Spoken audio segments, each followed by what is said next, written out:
Salary hit the account at 9 p.m. Rajesh stared at the notification a second longer than usual. Across the dining table, Arjun noticed the silence and looked up. Dad, is everything okay? Rajesh smiled and said yes on closing the banking app.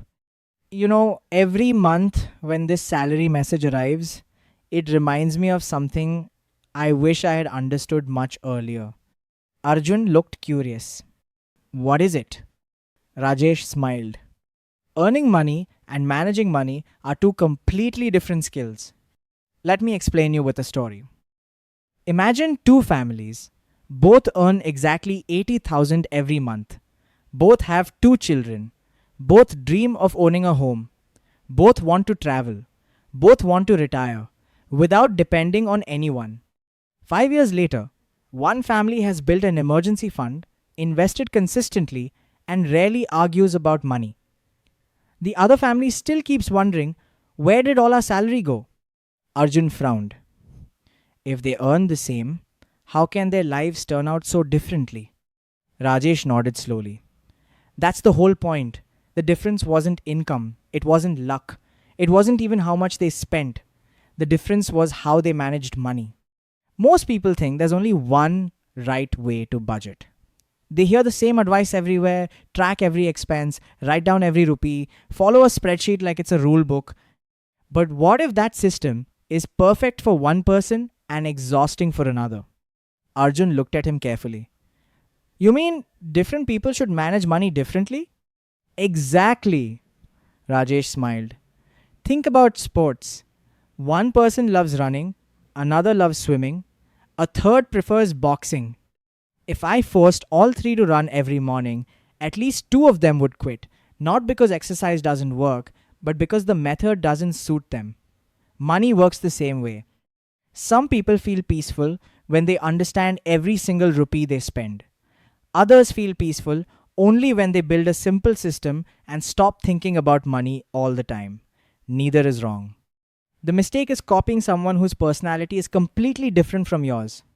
He picked up his pen and drew two circles on a blank page. Every family I've ever known falls into one of these two groups.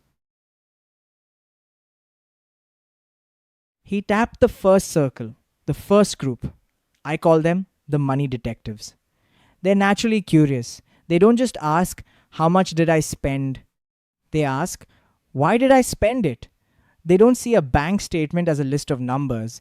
They see it as a mystery waiting to be solved. If that sounds like you, don't fight it. Use it.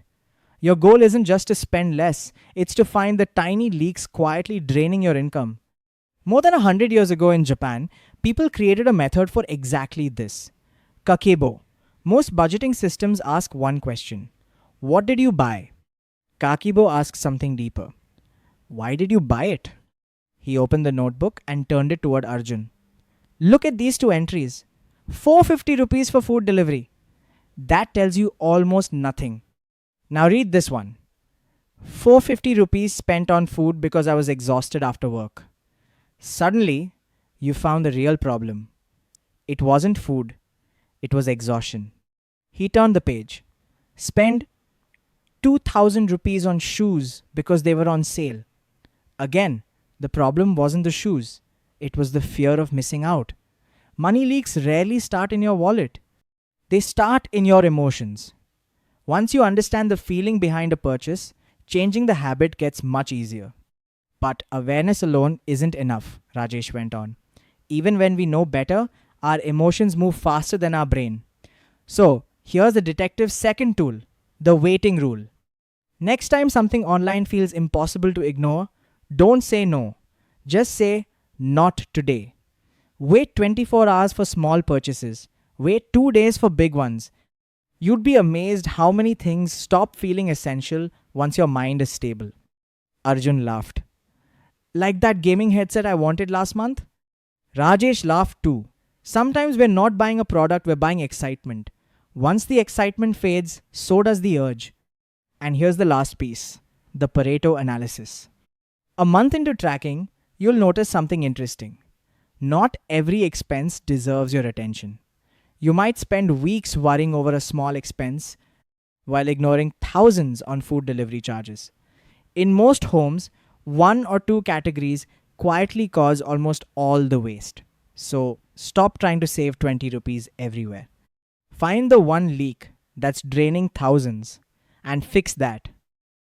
Rajesh paused and looked at his son. Not everyone enjoys this kind of digging. Some people are already tired just listening to me. Arjun grinned. I think mom is one of them.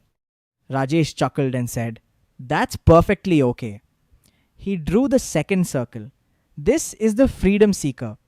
They don't want budgeting to become a second job after office hours. They don't want to analyze every purchase. They just want to know one thing. Can I spend this without feeling guilty? If that sounds like you, don't force yourself into spreadsheets. Build a system that does all the thinking so you don't have to. Step 1. The moment your salary lands, pay your future first. Move money into savings, investments, and to your emergency fund immediately. Only then look at what's left. Step 2. Split what's left into simple envelopes. Groceries, fuel, entertainment, shopping. They can be real envelopes or separate bank accounts. It doesn't matter. That money is truly yours. Spend it. Enjoy it. No guilt. No second guessing. But when the entertainment envelope is empty, movie night is done for that month. No arguments. No calculations. The decision was already made. Rajesh looked back at his two circles. Do you see it? The money detective and the freedom seeker take completely different roads. One discovers every possible money leak. The other builds guardrails. So money leak never get the chance to grow. He closed the notebook gently. So, before anyone tells you which budgeting method is the best, ask yourself a question first. What kind of money person are you? Now, let me ask you the same question. Which one are you? Are you a money detective who tracks every rupee to understand your habits, or a guilt-free spender who simply stays within a safe spending boundary? Tell me in the comments. I'd love to hear your story. Thank you.